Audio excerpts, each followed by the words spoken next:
Bonjour et bienvenue sur le podcast Explore Japon. Le podcast qui explore le Japon sous toutes ses coutures. Des conseils voyage, de la culture ou bien de la vie de tous les jours en passant aussi par l'apprentissage du japonais. Partons ensemble pour ce magnifique pays qu'est le Japon.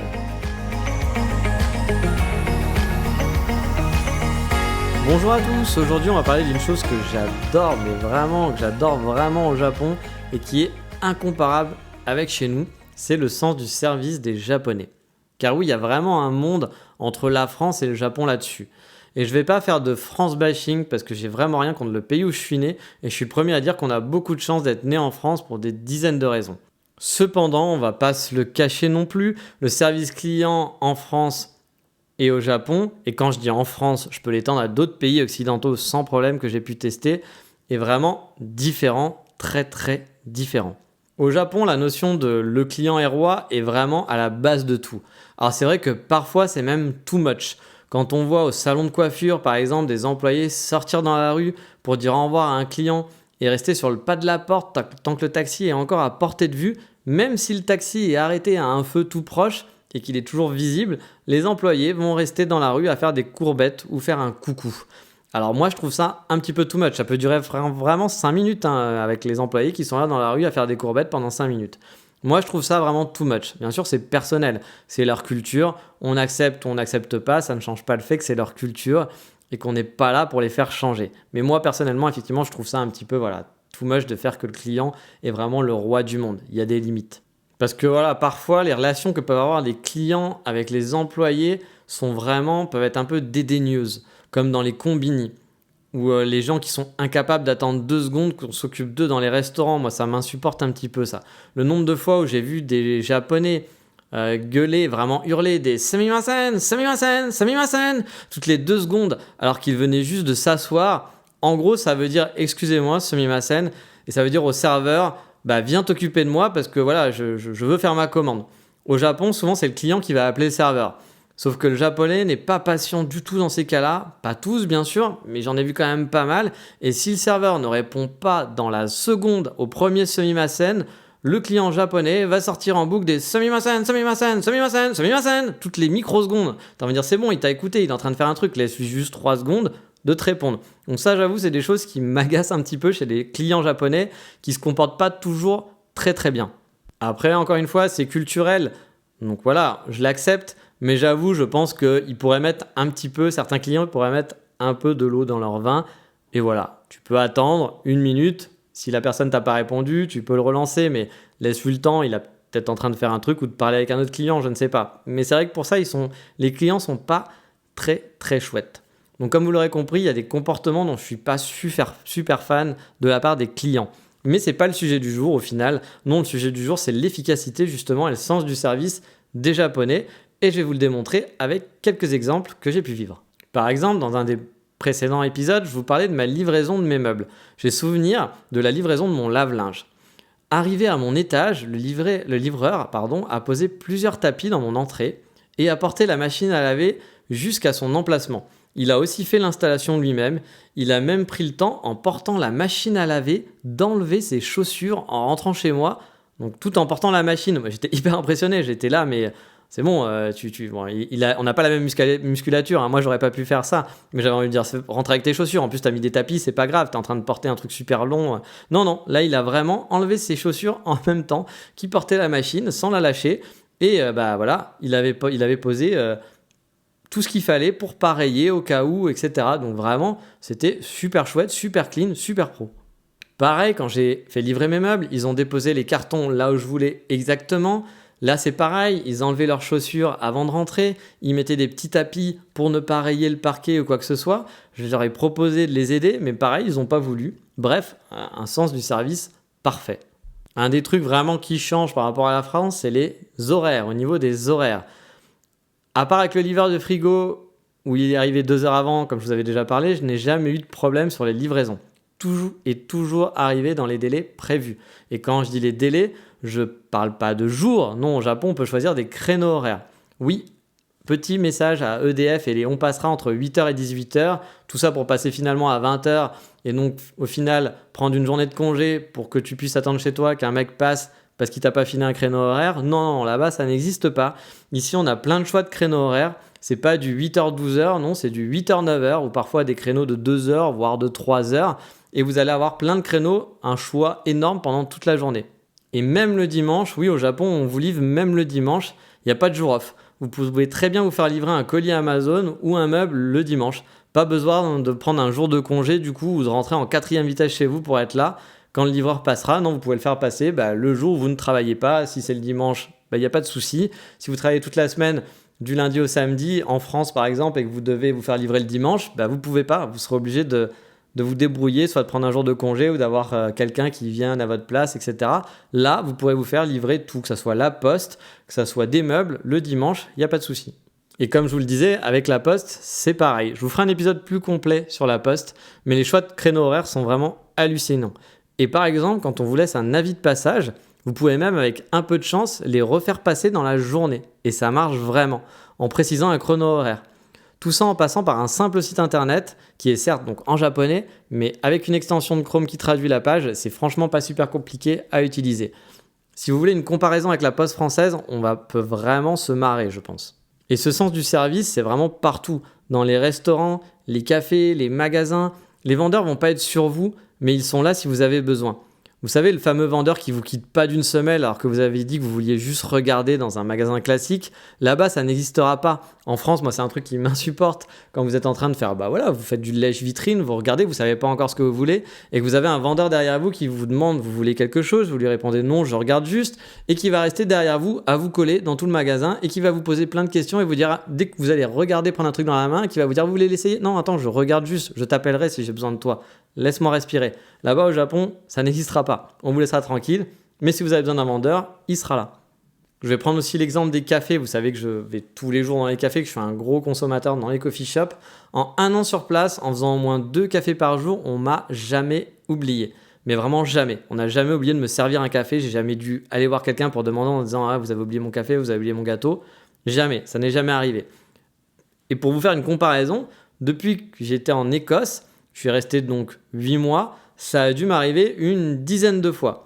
Sur le papier, je m'en fous, c'est pas très très grave, mais on voit vraiment la différence d'attention dans le travail et dans le service.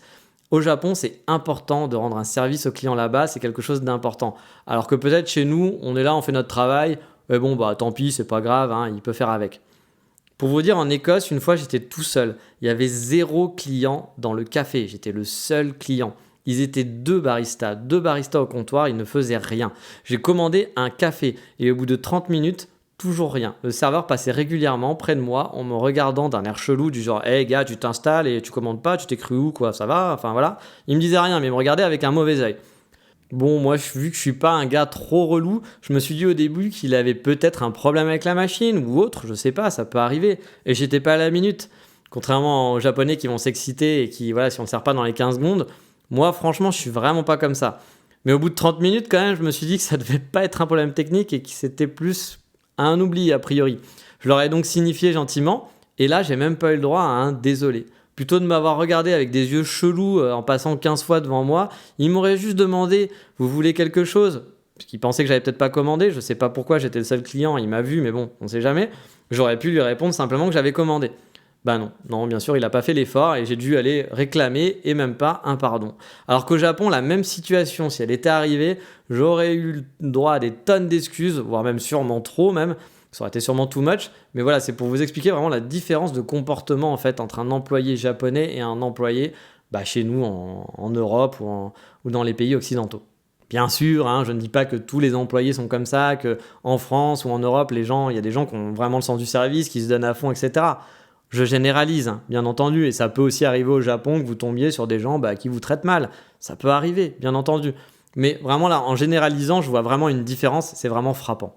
Car oui, ce sens du service, il est vraiment partout pour moi présent dans la société japonaise. Quand je vous disais que si vous êtes perdu, un Japonais prendra sûrement le temps de vous aider à retrouver votre chemin, voire même vous accompagner jusqu'à votre destination, où nous, en Europe, on dira peut-être plus probablement, allez, c'est à gauche, à droite, puis la deuxième à gauche et ensuite à droite.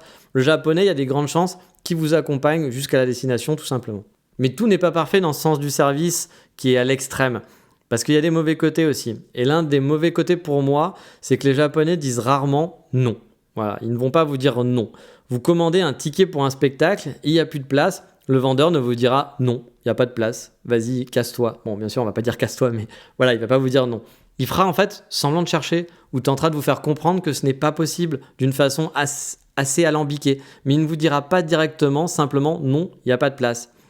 Parce que du coup, pour lui, ça serait ne pas rendre service, ne pas avoir un bon rendu de son service. Donc, plutôt de vous dire un franc non, on va essayer de vous faire comprendre. Mais pour nous, c'est difficile de comprendre. Parce que nous, c'est soit oui, soit non. Voilà, s'il n'y a pas de place, c'est pas grave. Mais c'est difficile, surtout quand on ne le sait pas, d'arriver à comprendre la logique japonaise. Pour vous donner un exemple, ça peut créer des quiproquos un peu bêtes. Un jour, j'étais en voyage, je cherchais une laverie à Fukuoka pour laver mon linge. Et j'en trouvais pas. Voilà, j'avais fait plusieurs rues, j'avais rien trouvé. Je suis donc allé au Tourist Info Center en me disant, on sait jamais, peut-être qu'ils ont l'info. Et je suis tombé sur une jeune fille très sympathique qui a commencé à chercher sur son ordi. Puis donc voilà, à taper. Puis elle me regarde, elle fait une petite grimace, mais qui n'était pas très compréhensible non plus pour moi. Du genre, pour moi, je l'avais pris en genre, c'est pas simple à trouver, mais elle continuait de chercher. Et elle continue de chercher, elle continue, elle tape tel un chat qui tape sur un clavier comme un mème sur un synthé, vous voyez le chat qui tape sur un synthé.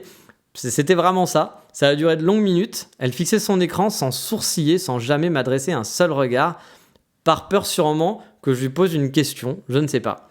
Et du coup, je me suis souvenu à ce moment-là que les Japonais ne disaient jamais non, et qu'en fait, pour éviter cette situation, elle faisait simplement semblant de chercher, a priori.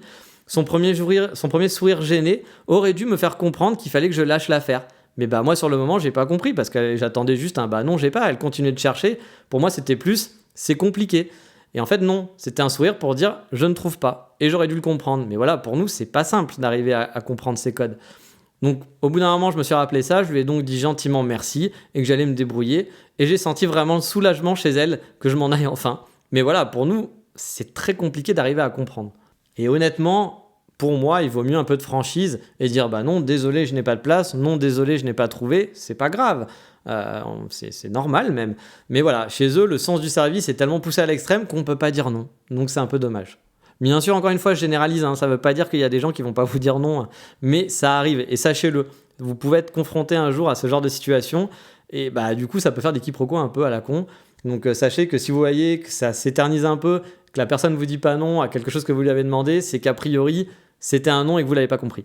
Et donc dans l'ensemble, même si parfois, moi, je trouve certains mauvais côtés au sens du service au Japon, parce que c'est très différent de chez nous, honnêtement, dans l'ensemble, le sens japonais est vraiment au top et plus qu'appréciable. Je vous l'ai dit au début du podcast, moi j'adore ça, c'est vraiment un gros plus, un gros bonus tous les jours que vous ressentez. Après, je garde toujours en tête aussi que pour avoir tous ces services derrière ça, ça veut dire qu'il y a plein de gens qui ont des vies de merde, honnêtement.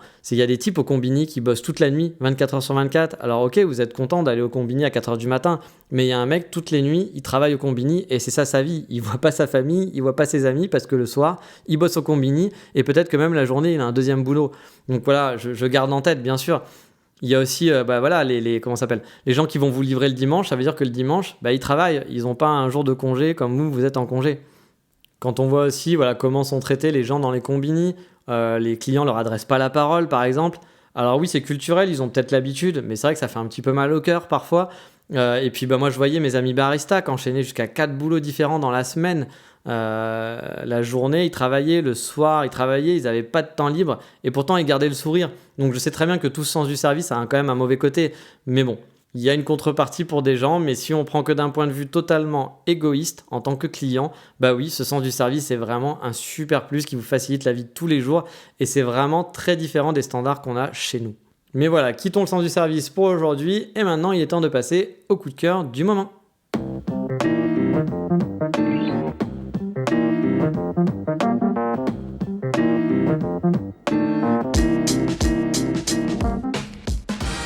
Et le coup de cœur du moment, ça va être un peu une redite sur un des épisodes précédents, mais ça va être encore de l'autopromo. Vous savez que je m'aime beaucoup et j'adore faire de l'autopromo, bien entendu. Et donc ça va être pour moi-même, pour mon compte Instagram. Donc mon compte Instagram c'est NJNGE. Car je suis retourné à Kyoto et je publie donc à nouveau des photos du Japon. J'adore explorer avec mon appareil photo. Je vous le disais déjà, je ne suis pas un photographe professionnel, mais j'aime partager mes photos sur Instagram.